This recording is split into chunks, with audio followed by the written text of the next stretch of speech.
લોકોને શું અપીલ કરશે? આપ મીડિયાના મિત્રોના માધ્યમથી જણાવવા માંગીશ કે હેલ્મેટનો કાયદો જે છે એ 1988થી અમલમાં છે. એની અમલવારી ક્યાંક ને ક્યાંક 50 રહેતી હશે તો ઢીલાસભરી રહી હશે, એ વાત સાચી છે. પરંતુ દિવસે ને દિવસે હવે વાહનો જે પ્રકારે વધી રહ્યા છે રોડ પર, અને એના લીધે જે અકસ્માતોની સંખ્યા છે એ પણ વધી રહી છે. અકસ્માતોમાં ફેટલ સંખ્યા પણ વધી રહી છે. તો ત્યારે આપણી સજાગ નાગરિક તરીકે ફરજ છે કે એક વ્હીકલ રાઇડર તરીકે આપણે તકેદારીના તમામ પગલાઓ લેવા જોઈએ. 4 વ્હીલરનો અકસ્માત થાય તો કદાચ વ્યક્તિને ફેટલ ઇન્જરી થવાની શક્યતાઓ પ્રમાણમાં ઓછી હોય છે. પરંતુ જ્યારે 2 વ્હીલરનો અકસ્માત થાય, વાહન ઇવન સ્લીપ પણ થઈ જાય, અને આપણે એવા ઘણા દાખલા જોયા છે કે વ્યક્તિઓ પડે તો નાની મોટી ઈજાઓ સાથે હેડ ઇન્જરી જેવી ગંભીર ઈજાઓ થતી હોય છે.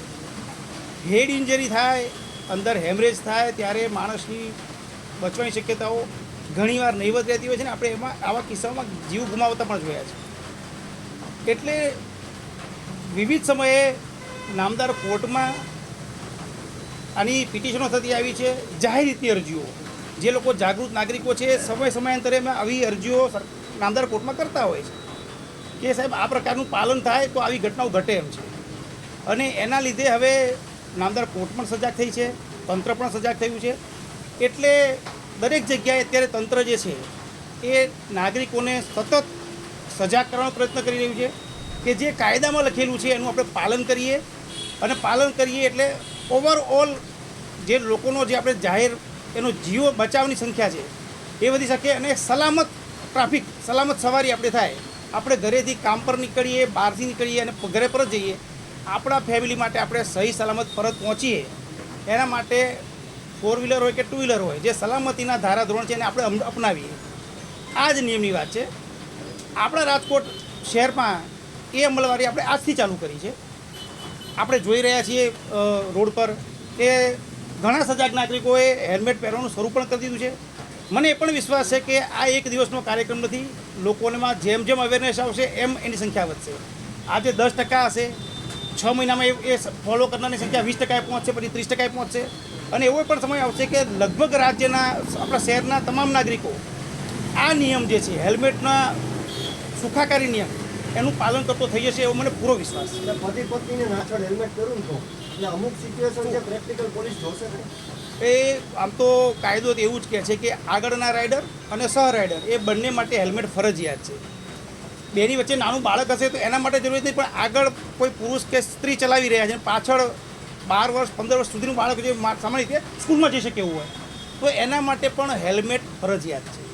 એમાં ડરવાનો કોઈ પ્રશ્ન નથી. આ એક આદતની વસ્તુ છે. આપણે કોઈ પણ રમત જોઈએ છે કે આપણે શેરીમાં ક્રિકેટ રમતા હોય તો એમાં હેલ્મેટ નથી પહેરતા, પણ ઇન્ટરનેશનલ મેચો તમે જુઓ એમાં ક્રિકેટરો પણ સાવચેતીના ભાગરૂપે હેલ્મેટ તો પહેરે જ છે. તો આ સાવચેતી માટેની આદત નાખવાની વાત છે. એમાં ક્યાંય બીવાની જરૂર નથી. કોઈ એવું માનવાની જરૂર નથી કે આ ડિસ્કમ્ફર્ટ ફીલ થાય. એ થોડોક ટાઈમ હોય, થોડોક ટાઈમ આપણે આદત આવી જ જાય. હેલ્મેટ વિરોધી સમિતિ કહી રહી છે કે ડરતા નહીં, 500 રૂપિયા ન ભરતા અમે ફ્રીમાં કેસ લઈશું. એ સમિતિનો અધિકાર છે, એ નાગરિકોની બનેલી સમિતિ છે, એમને વિરોધ કરવાનો અધિકાર છે. હું તો એટલું જ કહીશ કે સમિતિ પોતે પણ 500 રૂપિયા તો લેવાની જ છે, તો અમારી પાસે સમાધાન શુલ્ક પણ 500 રૂપિયાનું છે. આપ કદાચ કોઈ પણ કારણ સંજોગવશાત માનો કે હેલ્મેટ વગર નીકળ્યા છો તો પોલીસ પાસે સમાધાન શુલ્ક પણ 500 રૂપિયાનું છે. તો આપ ત્યાં ભરીને જ કેસ પૂરો કરી શકો છો. આપણી સમિતિ એમ કહે છે અમે 500 રૂપિયામાં તમારો કેસ લડી આપીશું, 500 રૂપિયા એ પણ માંગી રહ્યા છે. તો બેટર છે કે આપ સમાધાન શુલ્ક ભરીને ત્યાં જ પૂરું કરી દો, તો આપને સમાધાન સમિતિને હેલ્પ લેવાની જરૂર જ નહીં પડે. સાહેબ, અમુક લોકો કહી રહ્યા છે કે 500નો દંડ જે છે એના કરતાં લોકોને પોલીસ જ હેલ્મેટ આપે તો શું થશે? આપ મીડિયાના માધ્યમથી જણાવીશ કે આપને કદાચ ખ્યાલ જ હશે કે પોલીસે ઘણા દાતાઓની મદદથી લગભગ રાજકોટ સિટીમાં 3000થી પણ વધુ હેલ્મેટ સ્પોન્સર કર્યા છે.